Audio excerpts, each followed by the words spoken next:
But inside the government, Trump is looking to add at least 10 billionaires to his administration.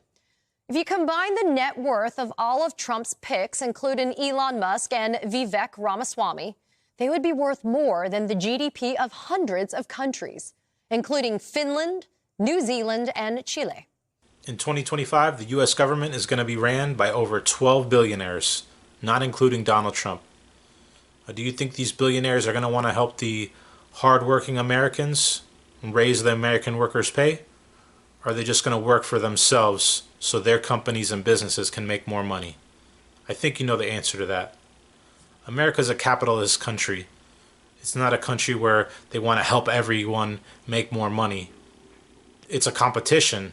That's what capitalism is. They're competing with each other to make more money. That's why these huge businesses just keep getting bigger and bigger, and the rich keep getting richer and richer. The richest salary grows tremendously every year, while the poor and middle class salaries stay about the same, while inflation keeps rising. But we start tonight with the unprecedented influence that billionaires, that's with a B, now exercise in American politics. Currently, Donald Trump is building the wealthiest cabinet in history, raising new concerns about whether they're going to work for the American people or for their own bottom lines. And now new reporting on the money that Elon Musk, the world's richest man, spent in order to get Trump elected. The New York Times reporting that Musk spent roughly $250 million in just the final months of the race, which mainly went to his super PAC and other various funds, including his $1 million lottery scheme. Like any good businessman, Musk probably expected a decent return on his investment, and he's definitely getting it.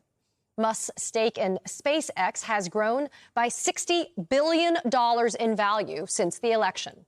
It's now the most valuable defense contractor in the country. Musk was given a role outside, and I'll put that in quotes, of the government with this so-called Doge or Doge panel. But inside the government, Trump is looking to add at least 10 billionaires to his administration. If you combine the net worth of all of Trump's picks, including Elon Musk and Vivek Ramaswamy, they would be worth more than the GDP of hundreds of countries, including Finland, New Zealand, and Chile. And with all of this newfound power, Republicans and the ultra-wealthy are now looking at cutting the social safety net, which at least 70 million Americans rely on in some form. Nothing is sacrosanct. Nothing. They're going to put everything on the table.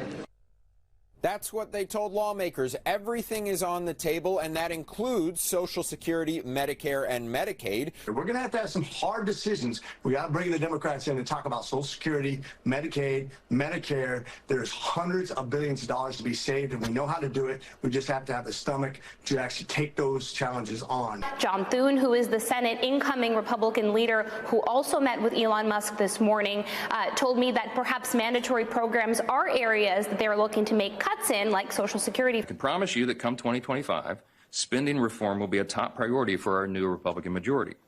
And they're not going to be easy conversations, but they are essential for our long-term survival. Trump won the election in part by pitching himself as a populist, a champion, if you will, for the working class. But now he and his billionaire buddies are looking to cut taxes for themselves and to slash the safety net for everyone else. The billionaires and the Republicans who are going to be running our country next year want to cut Social Security, Medicare, and Medicaid. These are programs that were paid by the American workers. When you look at your paychecks and you see Social Security and health care taken out, that's where that money goes, to pay for your Social Security, Medicare, and Medicaid. So they're taking away the poor and middle classes' hard-working dollars. They worked for this. A lot of elderly Americans can only live off their Social Security. That's how they pay their bills. So a lot of people aren't going to be able to pay their bills, are going to be living on the street, and they're not going to be able to buy food. This isn't going to help the American worker. We can't lose Social Security, Medicare, and Medicaid.